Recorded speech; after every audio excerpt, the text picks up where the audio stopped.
आप सभी का हमारे इस YouTube चैनल पर स्वागत है फ्रेंड्स। आज के हम इस वीडियो में प्रश्नावली 3.2 के पहले प्रश्न के तीसरे भागों को हल करने वाले हैं। तो फ्रेंड्स, अभी तक आपने हमारे चैनल को सब्सक्राइब नहीं किया है तो ज़रूर सब्सक्राइब कर लेना। अगर वीडियो पसंद आता है तो वीडियो को ज़रूर लाइक कर देना। तो चलिए हम सवाल को हल करते हैं। तो चलिए यहाँ पर लिखते हैं हम हल। उसके बाद जो अभी हमारा समीकरण है दिया गया, जो भी रैखिक समीकरण, उसको हम उतार लेंगे। ठीक है, यहाँ पर लिखा हमने हल। अब देख लेते हैं।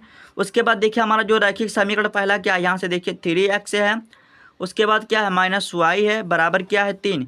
इसको क्या करते हैं हम, समीकरण 1 का नाम दे देते हैं। ठीक है, उसके बाद देखिए यहाँ से हमारा क्या है, फिर 9 है, x है, 9x है, माइनस क्या है 3y है, बराबर क्या है 9। इसको क्या करते हैं हम, समीकरण 2 का नाम दे देते हैं। ठीक है, और हमें जो भी प्रश्न कहा गया इसको प्रतिस्थापन विधि से हल करना। तो प्रतिस्थापन विधि से हल करने के लिए क्या करना पड़ता, आप यहाँ से y या x का मान निकाल लीजिए, या तो आप यहाँ से निकाल लीजिए। तो चलिए किससे निकालते हैं, समीकरण 1 से। तो यहाँ पर लिखना पड़ेगा समीकरण 1 से। ठीक है, समीकरण 1 से।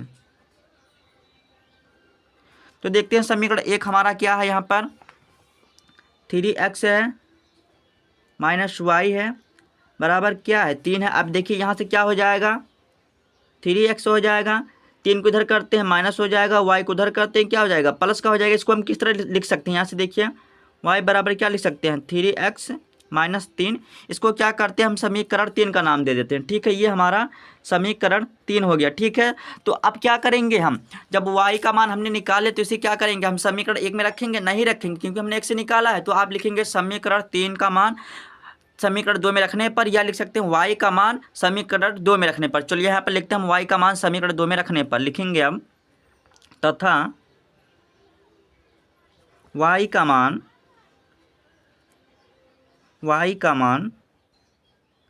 समीकरण 2 में रखने पर।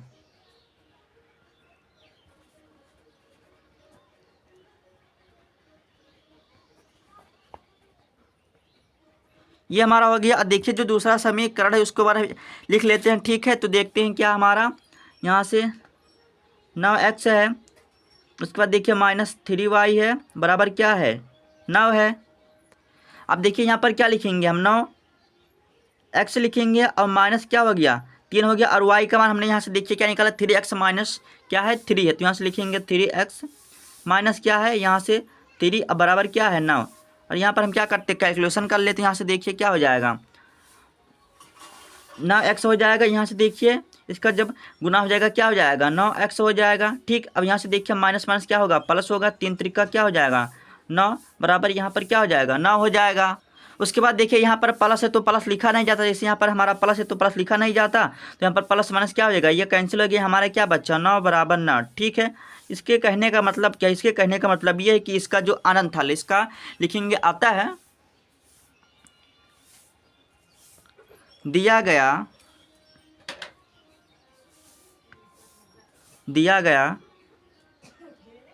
रैखिक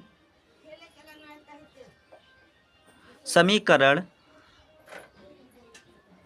का युग्म अनंत हल होगा।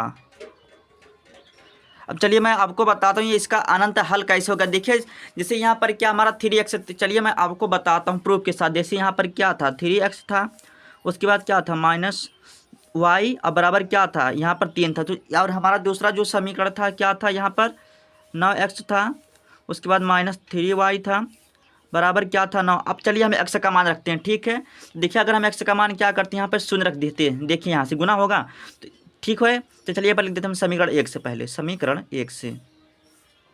तो समीकरण 1 यहाँ पर देखिए अगर हम x का मान शून्य रखते हैं तो यहाँ पर देखिए पूरा शून्य हो गया, और y का मान क्या हो जाएगा, y का मान हमारा क्या हो जाएगा -3 हो जाएगा। ठीक है, अब इसी तरह देखिए हम दूसरे समीकरण में, ये हमारा फर्स्ट समीकरण है, ये हमारा दूसरा समीकरण। अगर दूसरे समीकरण में देखिए अगर हम एक्स का मान है 0 करते, ठीक है। तो यहाँ से देखिए 3 - 3y बराबर क्या है, 9 है, ठीक है।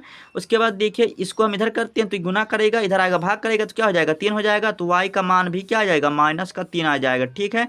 कहने का मतलब यही है, अगर आप x का मान 1 रखेंगे तो जो दूसरा समीकरण है वहाँ पर मतलब हमारा y का मान 1 निकल के आएगा। जैसे यहाँ पर x का मान 1 रखेंगे और यहाँ पर भी 1 रखेंगे, y का मान हमारा सेम निकल के आएगा। बस इस प्रश्न में कहने का मतलब यही था।